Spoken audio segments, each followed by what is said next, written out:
Good evening and welcome to Superintendent's Corner. My name is Richard Sapphire, Superintendent of Schools, and this show is an opportunity to talk about the Gloucester Public School District, its successes, its challenges, and its issues, and even more importantly, to talk about the people behind all of those events that affect the district.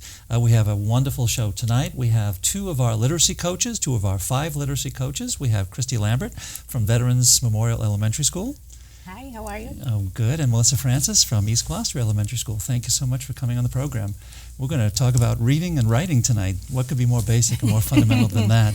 But first, I'd like to ask a little bit about yourselves. Chrissy, can you just a little bit of some biography? Sure. I'm in my 14th year of teaching. I started, my first 4 years were in Springfield. Then I headed towards Reading. And then I found myself here as a reading interventionist and went back into 4th grade as a classroom teacher for a little while, and now I am the literacy coach at Veterans. Right, the opposite of going west, you came back east. Yeah, that's great. How about you, Melissa? And I started in Ipswich. I was an assistant and then moved to Lawrence as a kindergarten through 2 enrichment teacher. And then I got a job at East Gloucester, and I was there for 7 years as a kindergarten and 1st grade teacher. And then I knew I wanted to know more about reading at that time. I ended up taking 7 years off to stay home with my boys, and I ended up tutoring and consulting during that time, and then came back as a reading coach and have been there for 5 years. Yeah, you did a little work with Bay State Reading Institute as well during that interim? I did, yeah. And we'll talk a little bit about that, hopefully, if we have time on the show as well. Let's talk a little bit about the responsibilities of the literacy coach. There may, in all likelihood, there's a lot of similarities between what you do, and there may be some distinctions, but maybe you could tell us half of the picture anyways. Sure. I think a main part of our job is to really support the teachers that are on the front lines every day, kindergarten through 5th grade, coaching them in, reading and writing should they need support or help or assistance. And the other really big part of our job is managing the data that comes in from all of our literacy assessments, whether it's DIBELS or reading comprehension. Our role really is to collect that data, analyze it, and share it out with our grade level teams and all of the support staff. When you talk about support, or when Christy talks about support and supporting teachers in the classroom, it's probably a little bit of a delicate balance. And to talk a little bit about how you do provide support in the classroom for teachers. Sure. So it really depends on the project. If they're working on writing or getting something up and running, we can support them in doing that. Sometimes we'll model a lesson. Sometimes we'll just be a support in the classroom to be that additional hands. Oftentimes we work with the interventionists as well so that we can provide the intervention. So we'll give suggestions of what the student actually needs and then decide on which curriculum is appropriate for them. So not only working with the teachers, but working with the interventionists as well. So it sounds to me like there's some give and take, that a teacher may say, well, you've had a chance to observe my lesson, and what did you see and what did you think? How did the children respond? How did I respond to the children responding, and so on and so forth? Is that kind of an interaction? Absolutely. Right. And then there's the more formal aspects of the curriculum itself and how the curriculum itself is playing out, and the pacing, the pace at which, the rate at which it's being delivered, and so on and so forth. And then, as you mentioned as well, there's the data. So it's a pretty comprehensive, supportive / leadership role. I see it both ways, quite frankly. The nitty-gritty, it's one of the most extraordinary phenomenon that I can think of, is we go from little babies to children that can read a bit in kindergarten, and by the end of grade 1, these kids can read. So I've read a little bit of Fontes and Pinnell, and I don't even know if you agree with them or not, but that was my introduction to early literacy, being a high school person, so on and so forth. So talk a little bit about, how do kids learn to read? How do we teach them to read? Sure. Well, there's many areas of our brain that's activated when we're learning to read, and speaking is a natural process, but learning to read is a learned skill. They start with understanding that our language actually has a structure to it, that there are words and sentences, that are syllables in words, and that there are actually sounds in words. And then we start blending those sounds to create, which is phonemic awareness. And then they make the connection with the letter and sound, and they realize that there's a visual part of our brain happening with the sound part of our brain, and they have to work really closely together, and that's when our phonics happens. And then we have to be accurate within that and build on the fluency, which is our bridge to the comprehension and the vocabulary. Right. So when they're blending those sounds, they realize, oh, there's a word here, what does it mean? And then in context, how do I put it all together too? Ultimately, our goal is to understand what it is on print.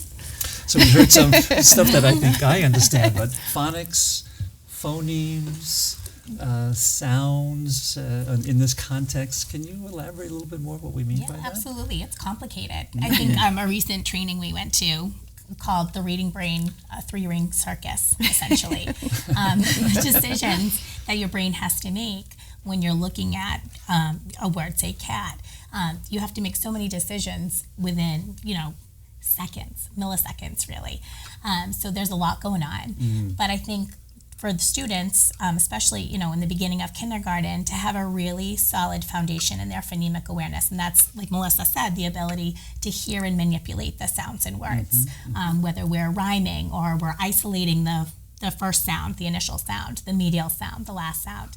And then once we've got that established, we can go on to blending. And then what do we mean by blending? Oh, that's a good question. Blending. So if you have two sounds, say the word at, putting those sounds together to form a whole word. But before you can do that, you need to know what each individual letter makes as a sound. And sometimes it makes more than one. So it can get a little complicated. The word that comes to mind when both of you describe the learning to read, things have to become conspicuous. That is to say, children grow up, they hear sounds, radios, cars, the wind, whatever it is, they hear these things, and now all of a sudden we're taking representations, starting with the smallest little units, and it has to become more conspicuous to them that there is a representation between what reality is, and I don't mean to get too weird on this, but and the fact that there are symbols, there are representations for what that mean, and how do you interpret them and decipher them and so on and so forth. I mean, it's absolutely extraordinary. When and where did you want to comment on that? I just think that a great example of that, what you just said, was oftentimes we, in the beginning of learning to read, the B, the D, the P, oftentimes children get those confused because anything else in the world, like a chair, is a chair. Whether you turn it upside down or you turn it on its side, it remains the same. But then we have these little funky squiggly lines and straight lines that suddenly change every time we turn them. Yeah. So it is a very interesting process. Yeah. So I have a grandchild who has difficulties. You can charge me if you want. Who has difficulty with S. So spoon is poon. Yeah. This question, of course, he's in preschool right now and all the rest, but do those kinds of developmental issues play a role in a child's capacity to learn to read along the continuum? So it can, but not necessarily. So it really depends on how significant it is because when then they are applying those sounds, if they're hearing them constantly the wrong way, then they're making that wrong connection to the print. But sometimes with remediation, of course, with some speech and language person, they absolutely can correct them. Or if you're continuing and they hear them correctly, they just aren't able to pronounce them correctly. So it takes further evaluation to determine whether it will impact their writing and their reading along the way. And that was going to be my next question. My job is to stay a question ahead, so I'm not distracted. But the whole issue of writing, when and where does that begin to evolve in terms of instruction, and what are some of the, if there are, what are the differences, or what needs to be done in terms of reading in order to convert the child's capacity to write as well? And I'm not just talking in terms of motor skills, that's a whole other ballgame. But how do we then shift the learning to writing? Well, I think that we start in kindergarten here in Gloucester, and even my daughter's in the preschool, Gloucester preschool, and they're doing writing there as well. And it's just learning the sounds of the letters and then taking that and putting it into print. So at the beginning, students might start with just the first sound that they're hearing, with a picture representation of what they're intending to write, and then putting some letters, what they think are words, down on just to capture their thoughts. And a lot of times what we do is have our kindergarten teachers or support staff, they'll dictate what they really mean, and we'll write it underneath. But it's a continuum, just like learning to read is a continuum. But we start young. I mean, we want them we're really working hand in hand. We're not working reading first, then writing. We're really working both integrated in each direction. Yeah, Absolutely. yeah, great. Yeah. That's interesting. Well, along with the reading, there is monitoring of the progress that children make, and when we monitor things, it means that we probably have to have some form of measurement to identify the extent to which they're making progress or not, and then address both ends of that particular spectrum. Where I'm headed, of course, is that as part of your responsibility, which you had mentioned at the outset, has to do with data meetings. So a little bit about this, who comes to a data meetings, how are they organized, how are they orchestrated? So we have data meetings 3 times a year, once in the fall, once we have done our baseline assessments, which include the DIBELS and the EZC BAN, which is for that reading process that we talked about. And then we sit down around a table and we discuss from the district level, school level, Right. classroom, and then right down to the student. And around that table is everybody who is involved with the student. right. We have an adjustment counselor, we will have our Title I, we'll have our special education, we have the regular ed teachers, we have the interventionists, the reading coach, the principal, and anybody who wants to come to visit to learn how our data meetings work. Why is the adjustment counselor there? Well, I think we want to look at the student as a whole child. If the student's having some behavioral difficulties or there's some social emotional issues that are going on, they're a huge part of a child's day. And we need everybody around the table to make the best interest, to make the decisions in the best interest of that child. And if they're a piece of their day, then their thoughts are just as important as ours or their classroom teacher. Good, interesting. So you mentioned, actually Melissa mentioned that you're looking at school-wide, grade-wide, classroom-wide, and individually. Can you speak a little more specifically about the kinds of things or the types of fluencies that you're looking at and stuff? Sure. For a given child that might be struggling with decoding or sounding out the words, there is a lot of programs or interventions that we have here in Gloucester that we can put into place for that student. And it takes really the decision around the table, a team decision, to make sure, okay, first of all, we have to figure out who's going to implement it. When are they going to implement it? Is it going to be done inside the classroom, outside the classroom? Right.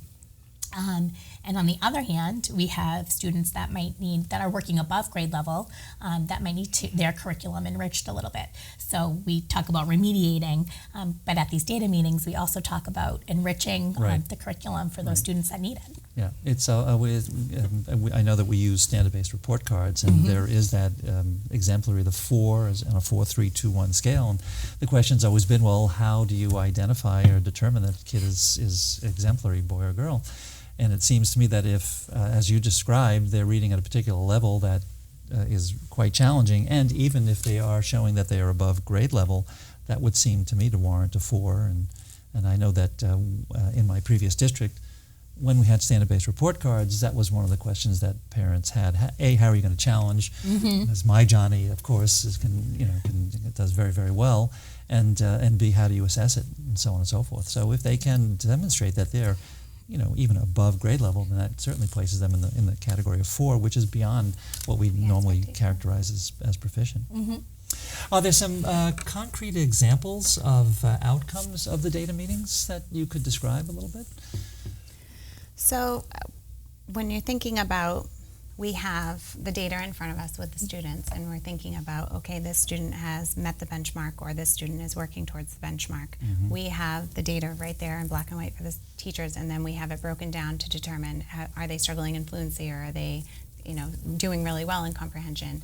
And then we sit down with the teachers and we group those students, and we then provide, what type of instruction should happen at those teacher tables. And we're really thinking about, from group to group, how it differs and how it looks.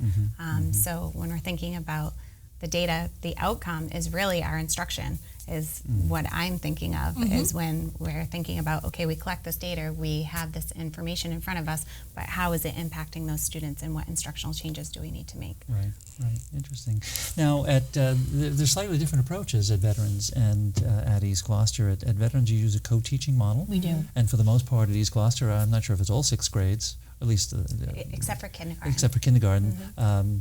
There's a platooning. And platooning means that there is one teacher per grade who focuses in on the ELA, the English, and possibly the social studies, and somebody else does the math and science, and so on and so forth. So how does, let's start with East Gloucester, how is that advantageous in terms of identifying the needs and meeting the interventions? And I'm going to ask the same question, obviously, for veterans. Absolutely. Well, think about how much there is for the students to learn in a day with so many subject areas and so much curriculum, and the same for the teachers. So when the teachers can really narrow their focus and thinking about just literacy and the needs of the students with those areas, especially when we use our data to determine instruction, we can really fine-tune and streamline. Okay, we now know the special education teachers, we know the Title I, we know the regular ed teachers who are going to be working with those students with just those subject areas. Yep. Because if they have a difficulty in reading, that teacher can work very closely and work together. So they do a really nice job just being able to streamline and really focus on just the literacy. Right. And then they work with their co-teacher who is dealing with the math and the science. And like Christy said, that's when you think about the whole child. Well, socially, emotionally, they're kind of falling apart. We need to work together. But if we're just talking about reading, then I need to work closely with this person.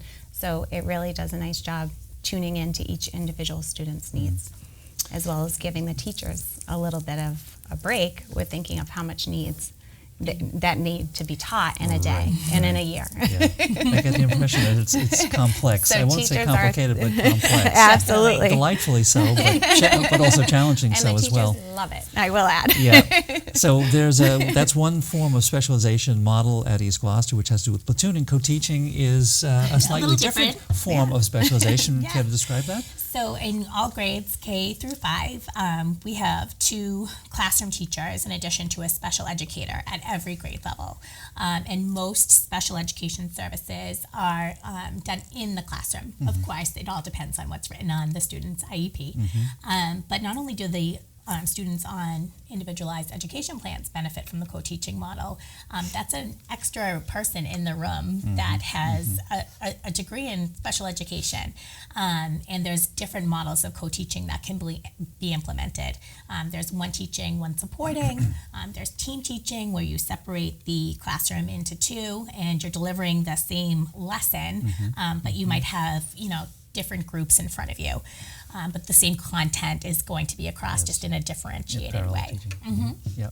And then all of the schools use station teaching, whether they realize it or not, Okay. During our literacy block when we have centers set up. Okay. And- So what? You say you have to explain. For anybody who's watching, explain what you mean by centers.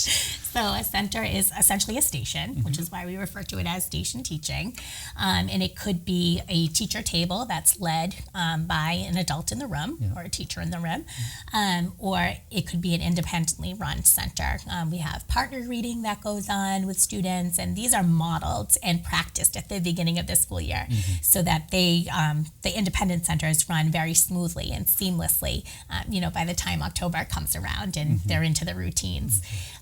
We could be working on word work at one center. We have reciprocal teaching that goes on. Okay. Yeah, I'm sorry, but No, that's all right. I'll explain reciprocal it. teaching. So reciprocal teaching is a set of strategies that we use even as young. Some teachers started in first grade. It gets more complicated as you move up. They are questioning a piece of text or a story. They set out clarifications for themselves as they're reading. They make predictions about the text before they're reading, and then again after for the next day. And they also practice the skill of summarizing. And they work in a group of 4 or 5, ideally, sometimes there's more. And they're practicing these strategies to build upon their understanding and deepen their understanding of the text. So we've really moved from the learning to read piece to the learning to comprehend what you're reading in terms of what you're describing. We're still in the data meetings, and my understanding is that there are still evaluations of effectiveness of both curriculum and instruction. So how does that process work? So basically, one of the examples is we were determining as reading coaches and as teachers that our weakness when we looked at our MCAS data was really in the area of writing. And we didn't have a strong writing curriculum just a few years back. So oftentimes we tell the teachers, okay, we have to write more, but there wasn't a strong structure in place of how to get better writers, from that experience, and making sure that we're given equal time to all of the genres of writing. So that was one of the ways that we used the data to really determine our needs in instruction and in curriculum. So we found the Empowering Writers program, and it really does a good job of teaching the different genres. So that's just one example of how we use the data to determine our needs in curriculum. And we're about 3 years or so into Empowering Writers? Yeah, it's been about, I feel like 2 Solid. solidly. Yeah. Yeah. Well, there's always First laying year the is groundwork. always that little bit of pilot work. What is this stuff? The effectiveness of curriculum instruction has to have what I'd call a foundation. And the foundation, as I understand it, had to do with the development a few years back of what came to be known as the district-wide expectations. Yeah. So what are our district-wide, I don't mean to list each one, but Right. tell us in general, what are our Forever. district-wide expectations and what purpose do they serve? So basically, there are non-negotiables. We worked really closely with the teachers, with Mr. Buck, with the principals, and we kept returning to what are our priorities for the district? What do the students need to know and are able to do? So we used the state standards as well as our curriculum and really streamlined to say, here are our priorities. These are the expectations for the district. These are the things that are essential and you need to do. And the teachers had a lot of input on that. It's a working document. It continually changes as we grow and improve when we see gaps and needs, but ultimately it's a working document for all teachers, new and veterans, to then determine, okay, these are the things I have to do, and of course we give a little wiggle room of how you do it, but there are some essentials that you will see from grade level to grade level and from school to school. Right. I know from my own experience as a principal, it can be difficult when there is a change over, when new people come in, making sure that they know what the district-wide expectations are. If you're doing understanding by design or whatever the particular program is, try to keep it updated, and everybody sort of on the same page can be challenging. I'm glad to hear that there's that annual review that takes place, and then there's, I won't call it an indoctrination, but an orientation for our new teachers into what we, it's homegrown, it's what we believe to be so. It's predicated on the curriculum frameworks and the standards, and it's been processed, if you will, in the best sense, in a way that is understandable and can be implemented by our staff, right? Absolutely. It's good stuff. Absolutely. So on December 4th, which is coming up rather quickly, there's an upcoming professional development. I think it has something to do with common scoring of writing prompts. And I also understand that's been fully planned and will be facilitated by the literacy coaches. I hope I haven't taken all of it away, so can you describe what are teachers going to be doing? Absolutely. And perhaps even why? Essentially, they're going to be common scoring student writing. So this is our second year of common scoring. So each grade level has prompts that they are given at the beginning of the year. They're given at certain times of the year. They cover all the different writing genres. All right, and we should say a prompt is? A question that they have to respond to Right. In writing. So it could be a response to text, or it could be a personal narrative, a story, essentially, or a report. So they are responding to that, and the teachers come together. This year, we're going to do 2 grade levels at a time. Last year, we just focused on kindergarten in one room, first grade in another, and we all had a grade level that we worked closely with throughout the whole year. But this year, Melissa and I will be leading K in 1. And so we'll come together, we'll give them the prompts. We have rubrics that were teacher created with the help of us. We came together as teams and did that last year. Will you be looking at student samples? Yes. We will. Okay. Yes, And it is completely confidential. We take Right. all names off, and the teachers actually give them to their designated reading coach, and then we sit down together and choose those pieces, so it can come from any school at any grade level. Yeah, that's good. And we also do the vertical alignment. That's what we are hoping to implement a little bit more this year by doing 2 grades. Is last year we isolated it to 1 grade level at a time, and now this year the kindergarten can see what's coming in their future and where they began. The first grade can look back and say, oh, okay, wow, they've made really great leaps and gains from kindergarten to first grade. So Right. it's constantly going in every direction to Right. make sure that we're targeting all the needs and there are no gaps grade level to grade Right, level. right. So you get to see the continuum. I've used that word a couple of times to forgive me for it, but you get to see kindergarten to grade 1 or so on and so forth. But one of the most difficult things has to do with the consistency in the way that different people assess the same work. Right? Absolutely.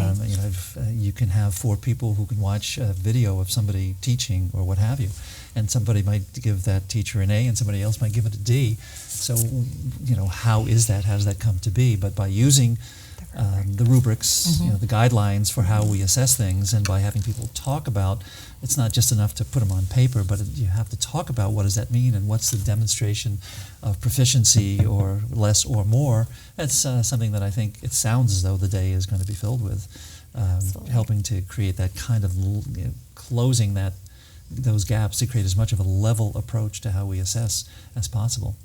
Very And important. I think it is very telling because when teachers take their own students, they have so much information behind it. Well, that child was doing such a great job and working really hard, and it's really hard to take all of that away. Right. So when you don't know the name, you don't know the student, you can really just look at the rubric and it Be helps more guide. objective. And we can, on the standard-based report card, we have separated habits of mind. Does Johnny do his homework? Does he behave well in Right. class? But the teacher still is looking at the whole child and may get that tug when it comes to looking and assessing the work. So it's a level playing field, I guess, is the word I was looking for. Absolutely.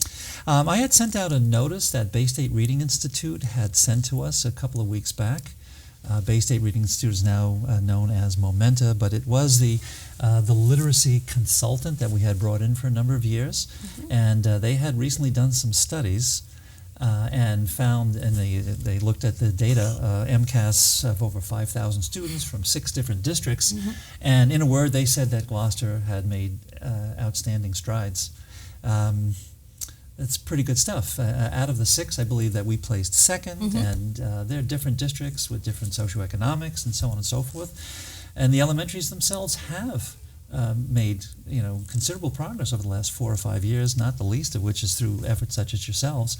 Can you touch on it? What is what's happening? Why are things appear to be working? I think that the teachers have really worked hard, and I think that all of their efforts using the BSRI structures, as in like using the curriculum and thinking about those stations that we were talking And the about, data meetings that and we were using the talking dating about. meetings that we were talking about. So using the structures that they put in place, we've really worked with that and taken it and run with it. So using the data to inform instruction, constantly tweaking the instruction when necessary, and really having hardworking, dedicated teachers who are willing to put in the work. There's I enough think time. it speaks to the collaborative atmosphere we have here in Absolutely. Gloucester at all of our elementary schools. Yeah. And we all work together and we want what's best for our kids. Right, and I'm hoping that the after-school meetings, what I'll refer to as the professional learning communities, I'm Yes. hoping that those are providing another opportunity for teachers. The school day's done, they may be tired, but it gives them a chance to breathe a little bit and to take into consideration many of the things that you had discussed this evening on this particular show.